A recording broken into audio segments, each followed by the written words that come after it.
시작. 노아는 500세 된 후에 셈과 함과 야벳을 낳았더라. 사람이 땅 위에 번성하기 시작할 때에 그들에게서 딸들이 나니 하나님의 아들들이 사람의 딸들의 아름다움을 보고 자기들이 좋아하는 모든 여자를 아내로 삼는지라. 여호와께서 이르시되 나의 영이 영원히 사람과 함께하지 아니하리니 이는 그들이 육신이 됨이라. 그러나 그들의 날은 120년이 되리라 하시니라. 당시에 땅에는 네피림이 있었고 그 후에도 하나님의 아들들이 사람의 딸들에게로 들어와 자식을 낳았으니 그들의 용사라 고대에 명성이 있는 사람들이었더라. 아멘. 베레시트의 마음 창세기 53번째 시간입니다. 오래 참고 기다리신 야마우라는 제목으로 말씀 같이 나누겠습니다. 야마우는 그 3절에 나오는 그들의 날은 120년이 되리라 했을 때 그들의 날을 야마우 이렇게 기록을 한 겁니다. 지난주까지 우리가 창세기 5장을 같이 살펴봤는데요. 창세기 5장은 땅의 저주라는 이 율법의 저주 아래에 태어날 수밖에 없는, 그래서 그렇게 태어날 수밖에 없지만 오히려 그 땅의 저주, 그 율법의 저주를 통하여서 하나님의 은혜를 발견하게 되고 그 은혜의 실체인, 그 은혜의 그 목적지인 하나님의 아들로서의 새 생명을 얻게 된 사람이 역사 가운데 실제로 있었다는 것을 족보의 형태로 설명해 주신 복음의 완결판이라고 그렇게 말씀드렸습니다. 창세기 5장 그 자체만으로도 하나님의 약속의 결말이, 그 결과가 어떠한지를 보여주시는 복음서라고 그렇게 나누었습니다. 창세기 5장이 수고롭게 일할 수밖에 없는, 그 수고롭게 일하는 자들을 안위하는, 위로하고 또 쉼을 주는 아들로 태어나는 노아, 그 노아흐, 그 자체가 쉼이라 그랬죠. 안식이라 그랬죠. 그 노아흐의 이야기로 끝을 맺고 있는 것은 수고하고 무거운 짐진 자들을 쉬게 하시기 위하여서 오신 하나님의 아들 예수 그리스도의 구원의 복음을 정확하게 담아내고 있는 말씀이라는 것을 우리가 같이 확인할 수가 있었습니다. 한 가지만 더 확인하고 가고 싶은 것은 노아의 이름을 설명한 창세기 5장 29절의 그 안위하리라, 이 히브리어 동사가 지난주에 나함이라고 말씀을 드렸는데, 이 나함은 주의 말씀으로 나를 살아나게 하소서, 우리가 벌써 재작년이 됐나요?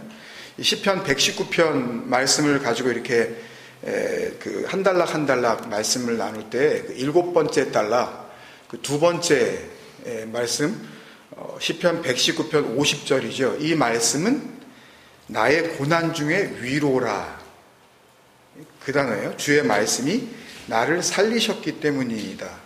말씀이 위로가 돼서 살아나게 하시는, 이걸 증명하고 있는 거죠. 그때 그 위로가 나함의 명사형인 네함마라 그랬습니다.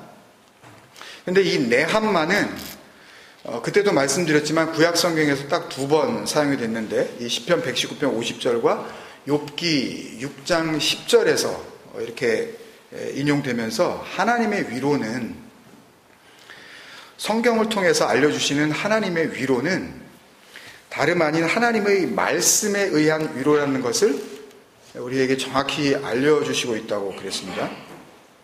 그러니까 이 노아는 이 나함, 안위하는 아들이죠. 네함마의 아들로 태어나는 겁니다. 그러니까 결국 노아흐의 다른 이름은 위로하는 사람이 되겠죠. 그죠? 줄여서 위로자인 겁니다. 그러니까 하나님이 주시는 그 쉼을 주는 아들은 결국 위로하는 자, 위로자라는 말씀입니다. 위로자는 이 나함, 네함마의 인칭 대명사인 메나헴이라는 단어입니다. 이 메나헴이라는 단어는 컴포터예요. 위로를 주는 사람, 위로하는 사람. 이 말씀이 신약성경에 오면 이 위로자, 컴포터를 뭐라고 부르냐 하면 보혜사라고 부르죠. 보혜사라고 검색을 하면 사전에서 안 나와요. 영어로요. 보호할 보자에 은혜해자, 뭔가를 이렇게 가르쳐준다 할 때 그 스승사자를 써서 보호하고 가르치는 어떤 선생이라는 의미죠. 보혜사로 말씀을 하셔요. 그래서 요한복음 14장 16절에 보면 오래전에 우리가 하나님을 사랑하신다고요 라는 그 제목의 금요기도회 때 나눈 그 말씀에서 여러 번 우리가 참으로 많이도 봤던 그 말씀인데, 너희가 나를 사랑하면 어떻게 해요? 나의 계명을 테레세테, 이거 우리 했었죠. 테레오, 마음으로 간직하는 거야. 그러니까 이 말씀에 바로 이어서 하신 말씀이 내가 아버지께 구하겠으니 그가 또 다른 보혜사를 너희에게 주사 영원토록 너희와 함께 있게 하리니. 그죠? 그러니까 이 영원토록, 이 영원한 생명을 보장하시는, 그 영원을 약속하시는 그 주체가 바로 보혜사인 거예요. 그죠? 컴포터, 위로자, 메나햄이에요. 그러니까 그런데 이 하나님이 주시는 위로는 말씀의 위로라 그랬죠? 그죠? 말씀으로 주의 말씀이 나를 살리셨음이니이다. 그죠? 그래서 주님께서 바로 이어서 그 16절 뒤에 17절에 이렇게 말씀하시죠. 그는 뭐라 그래요? 그 보혜사, 컴포터, 그 메나햄은 뭐라 그래요? 그는 진리의 영. 그죠? 살리는 것은 영이니 육은 무익하니라. 내가 너희에게 이른 말이 영이요 생명이니라. 그러니까 주님의 그 말 자체가 담고 있는 그 영으로서의 생명을 누군가는 받아들이는 거예요. 그게요. 진리의 영, 이게 토프뉴마 테스 알레데이아스, 그래서 진리의 영, 영은 예수님께서 우리에게 이른 말이라 그랬으니까 진리의 말이죠. 그러니까 진리의 영, 보혜사, 메나햄, 위로자, 컴포터, 말씀의 위로, 진리의 말씀, 이걸 계속 알려주시고 있는 거예요. 그걸로 살려낸다고, 그걸로만 살아날 수 있는 거라고. 그러니까 진리의 영, 우리가 잘 알다시피 성령이에요. 그죠? 그래서 성령을 헬라어 성경이 뭐라고 불러요? 파라클레토스. 그죠? 파라클레토스가 뭐예요? 파라칼레오에서 나왔죠. 이거 에베소서 9번째 시간인가?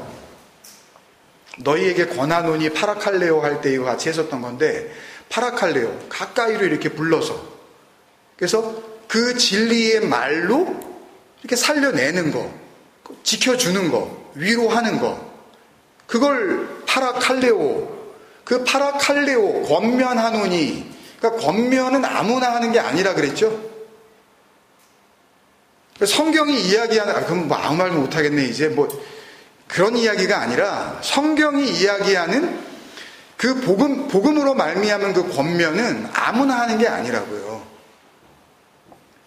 그러니까 진리가 뭔지도 모르고 은혜가 뭔지도 모르며 복음이 그 안에 있지도 않은 자가 뭘 권면한답시고 나서게 되면, 그러면은 살려내는 게 아니라 그 말에 의하여 오히려 자기는 잘해본다 그랬는데 오히려 더 상처를 주고 이렇게 어렵게 되는 거예요.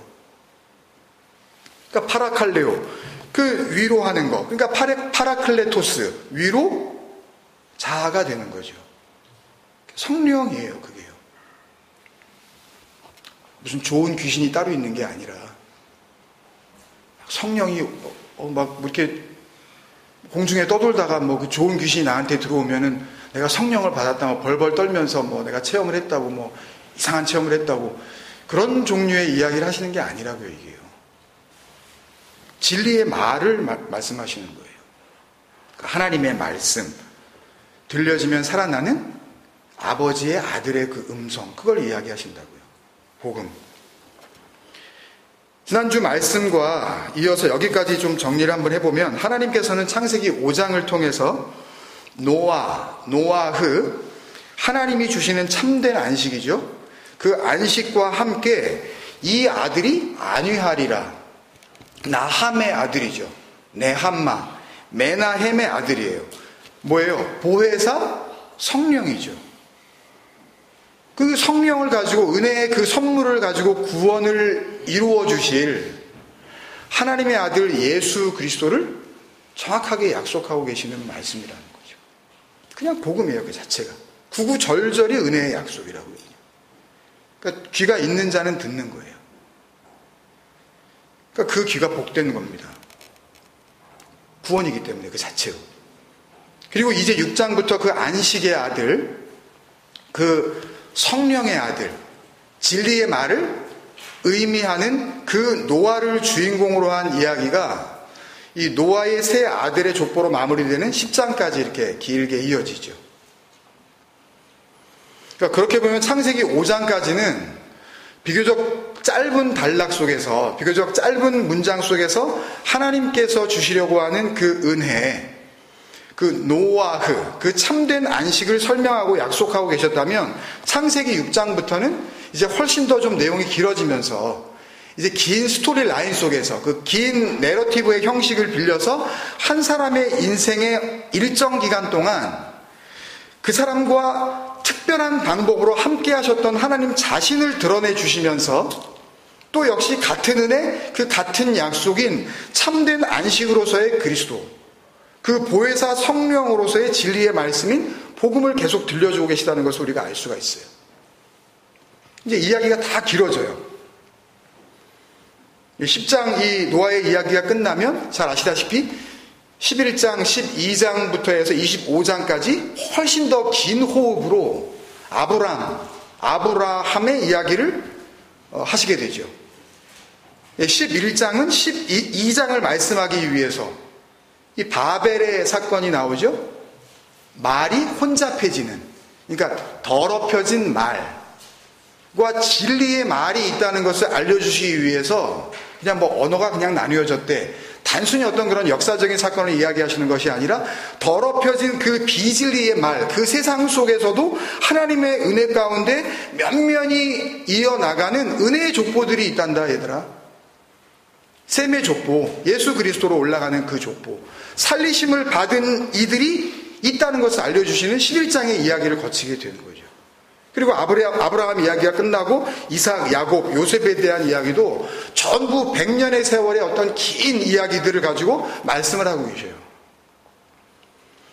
근데 이렇게 이야기가 길어진다고 해서, 그러니까 스토리 라인이 좀 이렇게 길어지고 하나님의 말씀이 어떤 한 사람에게 집중되어지면서 마치 그 사람이 영웅이 된 것처럼,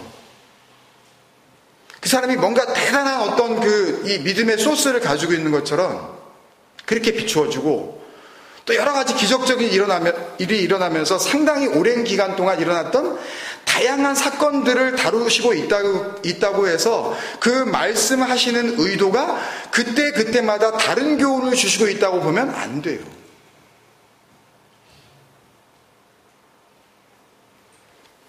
우리가 지금까지 여러 방면과 여러 형태의 그 말씀과 설교를 통해서 거듭 확인한 사실이기도 하지만, 예수님께서도 성경은 예수님 자신을 증언하고 있다 그러셨잖아요. 우리 재작년, 그죠? 이렇게 주제 선구를 우리가 했었던 거죠. 성경은 예수님 자신을 증언하고 있다는 사실을 분명하게 말씀해 주셨어요.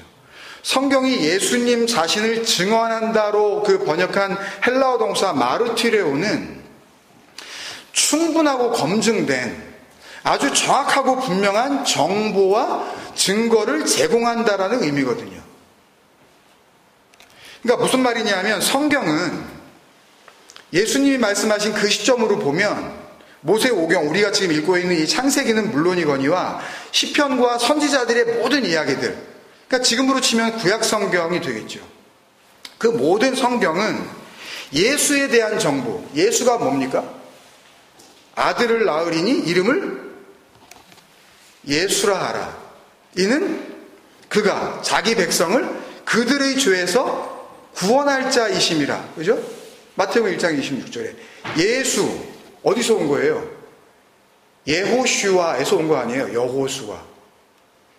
예호슈아, 여호와와 야슈아의 합성어입니다. 여호와, 예호와는 말씀하시는 하나님, 자존자, 스스로 계시는 하나님. 그러니까 그 하나님만 진정한 생명이라는 것을 알려주시는 그 하나님, 영원하신 하나님을 설명하는 게 여호와라면 야슈아, 해방시키다, 쉼을 주는 거예요. 자유를 주다, 승리하게 하시다라는 그런 단어예요. 그럼 예수가 뭡니까? 여호와 야슈아가 뭐냐고요? 승리를 주시는 그 하나님, 해방, 자유를 주시는 그 하나님. 그러니까 사도 바울 그런 고백할 수 있는 거 아니에요. 그러므로 이제 그리스도 예수 안에 있는 자에게는 결코 정죄함이 없나니 그리스도 예수 안에 있는 생명의 성령의 법이 죄와 사망의 법에서 너희를 해방했다. 이런 말들이 그냥 뜬금없이 그냥 기분 좋으라고 던지는 게 아니란 말이에요. 구구절절히 그 안에 그 약속을 정확하게 담고 있는 거란 말입니다. 그러니까 그 약속이 내 안에서 이루어지지 않으면 언제나 겉돌게 돼 있어요. 성경을 아무리 봐도, 교회를 백날 다녀도 신학교를 나온다고 보장이 되는 게 아니잖아요. 나온 사람들이 더 딴 얘기하고 다니는 거 아닙니까? 되게 맞다고 그냥 고집을 하면서. 그 예수에 대한 정보, 여호와 야슈아, 우리를 결국 진정한 생명으로 승리케 하시는 그 하나님에 대한 정보와 증거 이외에 다른 이야기는 하지도 않고 있다는 말씀이란 말이에요. 성경에서 예수에 대한 증언하고 있다는 그 이야기는. 그러니까 다른 걸로 읽으면 그건 잘못 읽고 있다는 거예요. 그리고 은혜 받았다 그러면 그건 도대체 무슨 은혜냐고요, 그건요. 그런 은혜는 없어요. 그러니까 성경에서 짧게 끝나는 말씀이 나오든 단락이 짧든 아니면 몇십 장씩 몇 장씩 되는 긴 호흡의 이야기가 나오든 그 말씀의 길이하고는 상관이 없어요. 무슨 거룩하고 이 경건한 성경책에 참 이렇게 애들도 보기가 참 그런 내용의 이런 그 사건들이 왜 기록되어 있지? 그런 일들이 많잖아요. 창세기도 나중에 뒤로 가면 그런 일들이 막 벌어지잖아요. 시아버지하고 며느리가 막 이렇게 막 같이 막 자고 막 이런 것들이 막 나오고. 이게 뭐 하는 거예요, 이게? 성경에. 그러니까 우리가 생각했을 때, 이런 말씀이 있나 하고 이유도 잘 모르겠고, 또, 참 쓸데없는 말을 갖다가 쓸데없는 사건을 성경에 기록했다라는 그런 생각들이 있다 하더라도 우리의 이해나 그 사건과 그 기록에 대한 우리의 동의하는 상관없이 성경의 모든 말씀과 기록된 사건들은 단 한 말씀의 예외도 없이 예수 그리스도를 마르티레오, 증언하기 위해서 그 예수 그리스도를 향하여서 승리케 하시는 하나님이 무엇인지 그 충분한 정보와 증거를 제공하기 위해서, 그래서 어떻게 하시겠다는 거예요. 그걸 잘 알아듣고 하나님께서 그 말씀을 가지고 진리의 영, 보혜사, 성령, 파라클레토스, 그거 가지고 비진리에 있는 너희들을 구원하시겠다는 거 아니에요. 딴 거 하지 말라고, 내가 하는 거라고. 구원은 그 말씀의 하나님께서 그 은혜와 진리를 담은 진리의 복음들인 겁니다. 그런 의미에서 성경에는 해석의 자유라는 것은 존재할 수가 없어요. 네 맘대로 본다는 것은 있을 수가 없다고요. 그게 아무리 유구한 전통을 자랑하는 교리가 되었든 이론이 되었든 학설이 되었든 논문이 되었든 해석의 자유라는 것은 존재할 수가 없다고요. 나는 이렇게 읽혀지는데 기준이 분명하잖아요. 예수님께서 그거 내 얘기하고 그걸로 읽혀지냐는 거죠. 물론 성경 말씀을 대할 때 그 말씀을 어떻게 이해하고 받아들이는가에 대한 문제는 각 사람에게 미지수입니다. 몰라요. 어떻게 받아들일지. 어떤 성경 본문을 읽고 나서 그 말씀의 의미를 어떻게 받아들이고 평가할 것인지는 각 사람의 몫이라고요. 아니, 심지어는 그 하나님의 말씀만 담고 오신 그 하나님의 아들이신 예수 그리스도가 그 말씀만 전해도 그거를 온전하게 받아들이는 사람이 없는데 하물며 사람이 하는 걸 어떻게 하겠냐고요. 그럴 수 있어요. 그러나 우리가 그래도 절대 잊지 말아야 할 것은 우리는 지금 인생 지침서나 어떤 삶의 교훈집을 읽고 있는 것이 아니라 이 성경을 통해서 보이지 않는 그 하나님, 볼 수도 없는 그 하나님, 이 율법의 저주를 설명하기 위해서 주신 이 육신을 입은 상태에서는 만날 수도 없는 그 하나님, 그 자신의 마음과 계획, 그 영원하신 생명과 구원을 알려주시려는 창조주 하나님의 말씀을 읽고 있다는 것을 잊지 말아야 한다는 겁니다, 여러분. 그러니까 그 하나님을 믿는다고 하는 우리는 이 말씀을 대할 때마다, 저 같은 경우에는 이 말씀을 가지고 설교를 준비할 때마다, 성도들 앞에 쓸 때마다 오직 이 말씀을 통하여서 보여주시려는 그 마르티레오, 하나님의 의중이죠. 그게 주님 생각입니다. His heart, 하나님의 마음이 뭔지.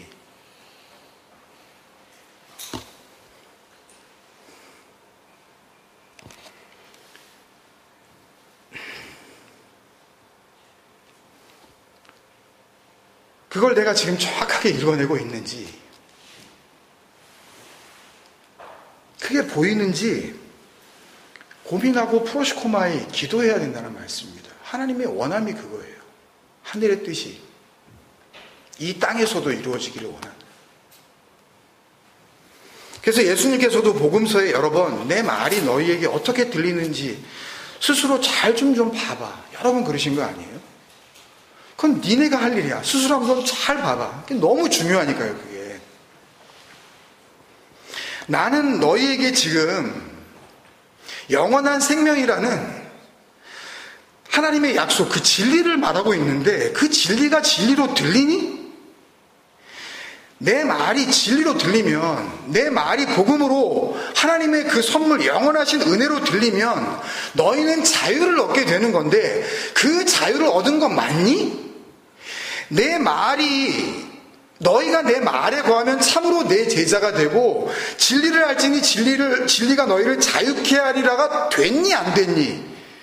성경은 그거 확인하시는 거란 말입니다. 계속 그 진리 들려주시고, 들리니? 창세기로 안 들리니? 그럼 출애굽기로 들리니? 구약 성경으로 도대체 못 듣겠니? 그래서 주신 게 예수 그리스도라는 성경 아니에요. 이래도 안 들리면 더 이상 없다고, 이제 완성이야.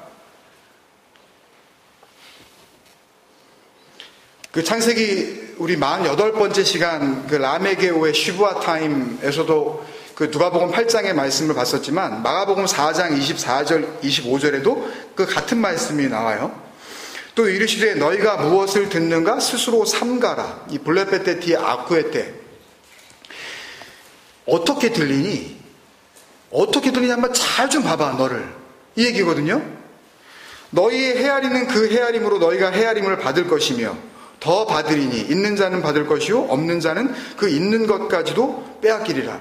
그러니까 예수님이 하시는 말씀이 뭐 그 전에 예수님 오시기 전에는 하나님이 주신 그 성경이겠죠. 예수 그리스도를 담고 있는 그 말씀이니까. 예수님이 하시는 말씀이 뭐라고 들리는지 너희들의 그 헤아림, 이 메트레오, 이 메트론, 이게 측량하다 이거든요. measuring이에요. 잘 좀 한번 재봐. 뭘로 재고 있니? 그런 뜻이라고요. 내 말씀을 들을 때 그 말씀을 뭐 가지고 재는 거야? 네 기준을 갖고 재고 있는 거니? 뭘로 재는 거니? 잘 좀 한번 봐봐. 뭘로 재나 그 말씀을 지금. 그 얘기라고 얘기해요. 그 측량 기준에 의해 그 메트론, 그 메트레오, 그 말씀을 어떻게 듣는지 우리가 잣대질을 하잖아요. 이 말씀은 이게 내가 이 문제를 해결하기 위해서 주시는 말씀이야. 또 이 말씀은 제가 저렇게 당한 저 상황에 주시는 말씀이야. 우리가 어떤 상황별로 이걸 컨디셔널이나 시츄에이셔널 말씀으로 생각을 하잖아요. 이건요. 아니란 말입니다. 그건. 그런 육적 이야기들이 아니에요. 죄송하지만. 그 측량 기준에 의해 너희가 그대로 측량되어질 거라는 말씀이죠.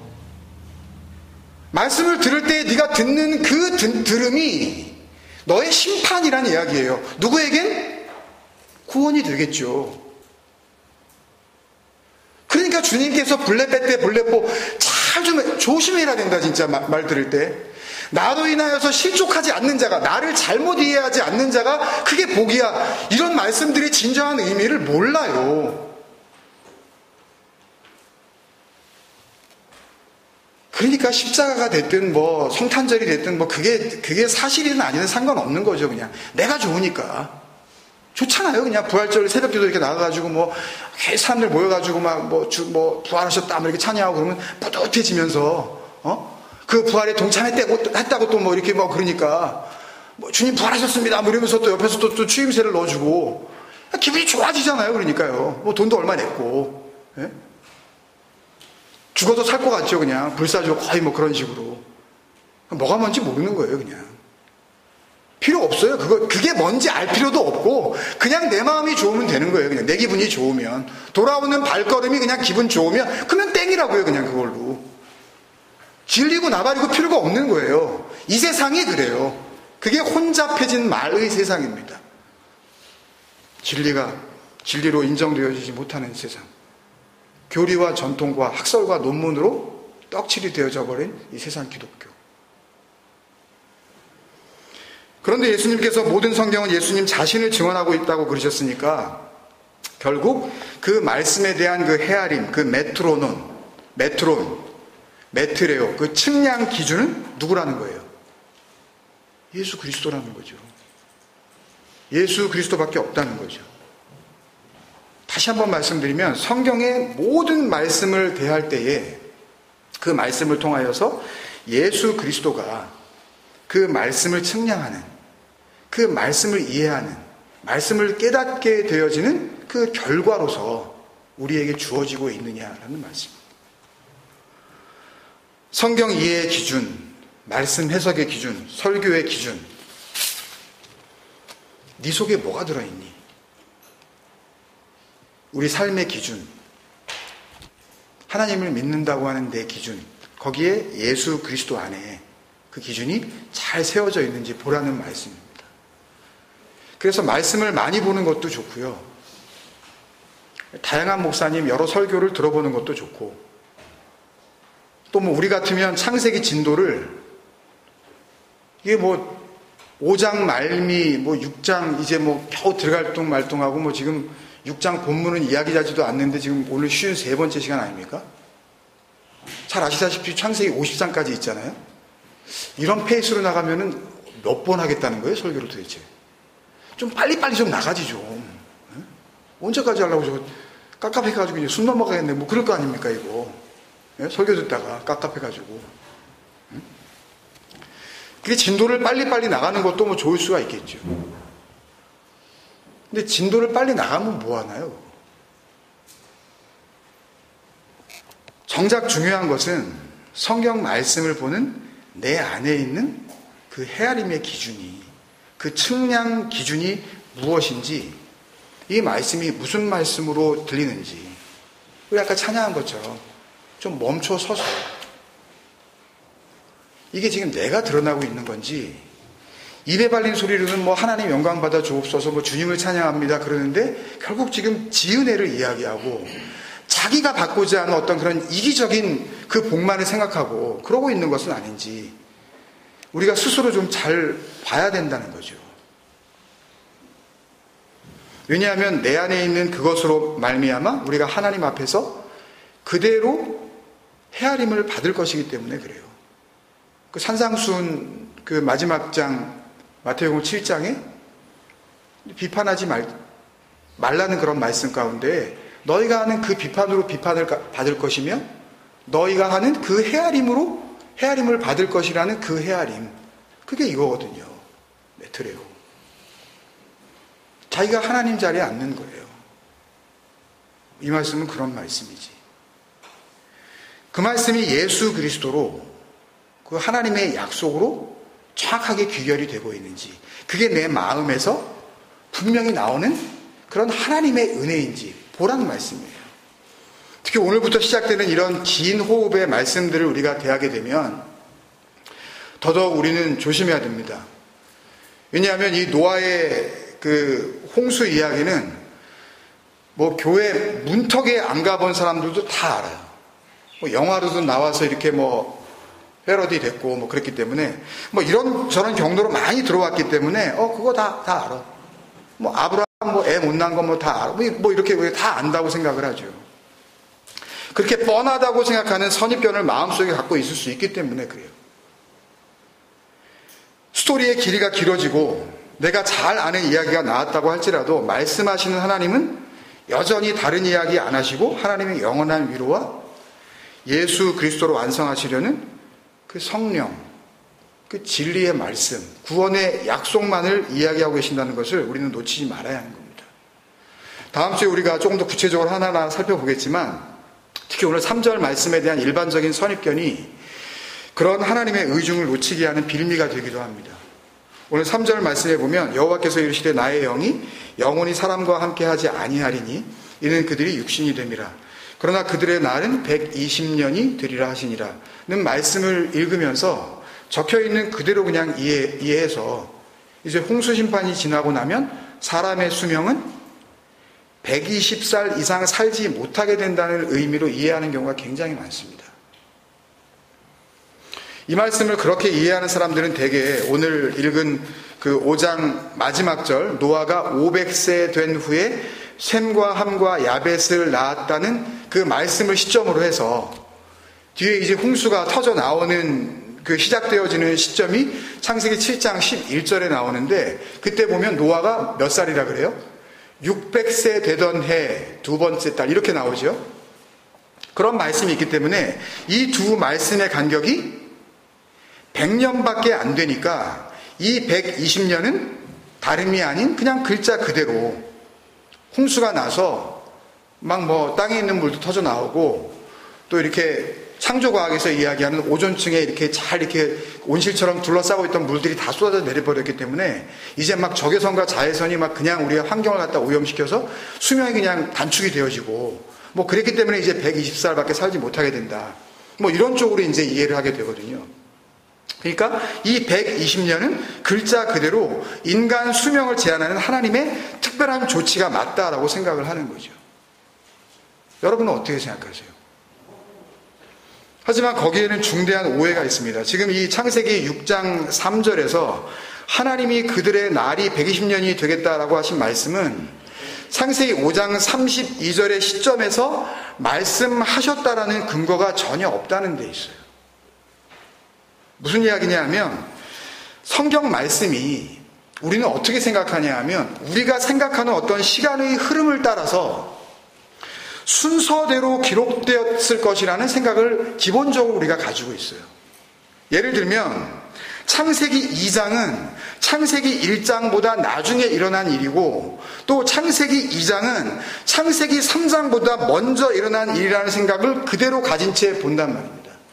그래서 창세기 1장 26절, 27절에 나오는 인간 창조와 창세기 2장 7절에 나오는 인간 창조는 창세기 1장에서 첫 창조로 말미암아 실패한 인간들을 하나님께서 다시 한번 창세기 2장에서 또 한 번 다시 창조하셨다라는 것으로 재창조로 본다고요. 시간에 따라 보기 때문에 별개의 사건으로 해석을 하는 겁니다. 하나님은 그렇게 어떻게 보면 중복돼 보이는 말씀과 하나님의 동일한 역사하심을 우리에게 그렇게 말씀해 주심으로 말미암아 시간대별로 말씀하시는 것이 아니라 중복해서 똑같은 이야기를 다른 방법으로 말씀해 주심으로 말미암아 마태복음이 쓰여진 이야기를 마가복음에서 또 이야기를 하고 마가복음에서 또 이야기한 이야기를 누가복음에서 또 이야기하고 또 요한복음에서 또 설명하시는 것처럼 마르티온 충분하고 정확한 그 하나님의 약속, 그 복음에 대한 정보와 증거를 우리에게 주시기 위해서 성경을 통해 지금 증언을 하고 계시는 거지 모든 말씀을 역사적 흐름에 따라서 시간적인 어떠한 오버랩도 없이 순차적으로 기록하게 하신 역사책을 주신 것이 아니라는 말씀입니다. 이게 궁금하시면 그냥 몇 가지 예만 들어드려도 그게 아니라는 것을 우리가 금방 알 수 있어요. 역사책이 아니에요, 이건요. 그 역사를 통하여서 하나님의 구원을 이야기하시려는 복음서인 거죠. 그러니까 뿐만 아니라 이 구절이 인간 수명은 120년이다 라고 보는 것은 성경 전체를 통해서 치명적인 결함을 가지고 있습니다. 여러분들이 잘 아시다시피 홍수 이후의 그 계보를 기록하고 있는 창세기 11장 그 10절 이하의 그 셈의 후손들의 그 나이를 보면 단 한 사람도 120살 이전에 죽은 사람이 없어요. 그 셈의 족보에 나오는 9명 그 수명이 있는데 잘 계산을 해보면 맨 마지막에 나오는 그 아브라함의 그 아버지 데라 말고는 또 죽었다는 이야기도 정확하게 안 나오고, 하여튼 그 나이만 계산을 해봐도 셈은 600세 이상을 산 것으로 기록되어 있고, 아르박삿은 438세, 쉘라는 433세, 에벨은 464세, 벨렉은 239세, 르우는 239세, 수룩은 230세, 나홀은 148세, 데라 205세. 홍수 이후 셈의 후손들 가운데 단 한 명도 120세 이전에 죽은 사람이 없어요. 또 그보다 훨씬 뒤에 태어난 아브라함도 우리가 잘 알다시피 175세를 살았습니다. 그 아들인 이삭은요 180세까지 살았어요. 근래에 보니까 제가 그분을 만나보진 않았기 때문에 모르지만 인터넷이 과연 믿을 수 있는 것이냐라고 또 물으실지 모르지만 기네스북에 현존하는 제일 오래 사는 그 할머니가 한 분 계신데 멕시코에 사시는데 작년 8월 달에 127번째 생일을 지내셨대요. 게다가 오늘 본문과 이어지는 문맥 안에서도 이 구절이 사람의 수명에 대한 이야기를 해주시려는 것이 아니라는 것을 알 수가 있는데요. 오늘 본문 6장 1절부터의 말씀은 우리가 또 뒤에 봐야 하는 6장 5절 이하의 말씀을 하시기 위한 근거로 주시는 말씀이거든요.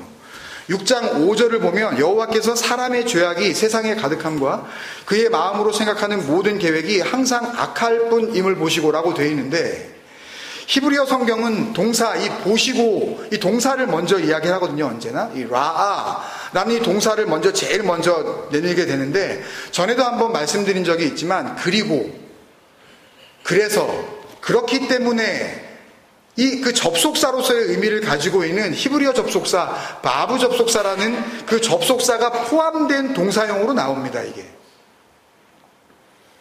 그러니까 좀 더 정확히 번역을 하자면 6장 5절은 그냥 여호와께서로 시작을 하면 안 되고 그 앞에 바브 접속사가 있기 때문에 그러므로 여호와께서 이렇게 번역을 해야 맞는 거예요. 그래서 여호와께서라고 쓰는 게 맞는 거라고요. 그러니까 그렇다는 의미는 뭐예요? 접속사가 있다는 이야기는. 앞에 있는 그 문장이 뒤에 있는 그 문장의 원인이 되고 있다는 이야기죠. 그 근거로 말미암아 지금 다음 이야기들이 전개되어지고 있다는 것을 알게 해주시는 겁니다. 또 상당히 궁금해 보이기도 하는 그 생소한 이름의 그 네피림도 마찬가지죠. 단순히 천사가 내려와서 인간 여자의 그 아름다움을 보고 그 둘 사이에 그 영적인 존재와 육적인 존재 사이에 태어난 그 희한한 거인들이 있었다라는 쪽으로 이해하는 경우가 많은데, 다음 주에 설명을 드리겠지만 노아흐라는 이 하나님의 안식과 위로를 알려주시기 위해서 또 하나님이 그 물의 심판, 그 홍수의 심판을 설명하시기 위해서 사용한 표현들 가운데 하나일 뿐인 거예요. 그러면 결국 오늘 본문과 그들의 날이 120년이 된다는 말씀은 무슨 말씀이겠어요? 홍수가 나기까지 하나님께서 노아와 이 땅의 모든 인간들에게 주신 그 물의 심판의 유예 기간이라는 말씀이죠. The period of grace. 하나님의 은혜로서 기다리시고 있는 시간. 그래서 이 사실을 깨달은 사도 베드로가 이 기간을 하나님의 오래 참고 기다리심이라고 알려주고 있어요. 베드로전서 3장 20절입니다. 그들은 전에 노아의 날 방주를 준비할 동안, 그거죠. 이 120년 동안 하나님의 오래 참고 기다리실 때 그 기간 동안 120년의 그 세월 동안 복종하지 아니하던 자들이라. 아페이데이아, 이거 잘 알고 있죠, 우리가. 불순종하면서 우리가 했었잖아요, 무기도회 때. 진리가 진리로 들리지 않는 그들. 무슨 말씀인지 알겠죠. 복종하지 아니하던 자들이라. 방주에서 물로 말미암아 구원을 얻은 자가 몇 명뿐이니 결국 겨우 8명이라. 그러니까 안식의 아들, 이 위로의 아들 노아가 하나님으로부터 심판의 메시지, 하나님의 그 구원과 심판의 말을 받습니다. 그죠? 그 말이 임하는 거예요. 그리고 방주를 만듭니다. 그리고 그 기간을 120년을 주셔요. 사람들에게 물의 심판이 있을 것을 알리는 데에 충분한 시간이 주어지는 거죠. 그러나 그 8사람 외에는 아무도 하나님의 그 방주, 그 노아흐, 하나님의 그 구원의 안식안으로 들어오려고 하지 않았어요.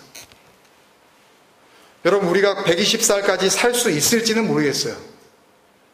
우리 가운데 혹시 이 말씀을 듣는 분 가운데 몸 관리도 잘 하시고 좋은 약도 드셔서 뭐 기네스북에 올라갈 만한 그런 생애를 사실 분이 혹 계실지도 모르지만, 그렇지만 이 땅에서 사는 날들이 왜 나에게 주어졌는지 그 진짜 의미를 모른다면 120년이 아니라 기네스북에 오를 정도의 장수를 누린다 한들 이 홍수의 심판, 물의 심판이에요. 물은 진리의 말씀이라 그랬습니다. 하나님께서 위로부터 흘려주시는 말씀, 그 예수 그리스도라는 그 진리의 심판이에요. 그걸 보여주시는 거예요. 거기서 벗어날 수 없다는 걸 알아야 한다는 말씀을 우리에게 주시는 겁니다. 그들의 날은 120년이 되리라. 내일은 우리의 날이 아닙니다, 여러분. 1시간 뒤에 일어날 일을 아는 사람은 없어요. 아무도 없어요. 이 하나님의 오래 참고 기다리심의 이 은혜가 여러분의 사는 날 가운데 분명하게 여러분들의 그 마음 가운데 임하시기를 주님의 이름으로 간절히 축원드립니다.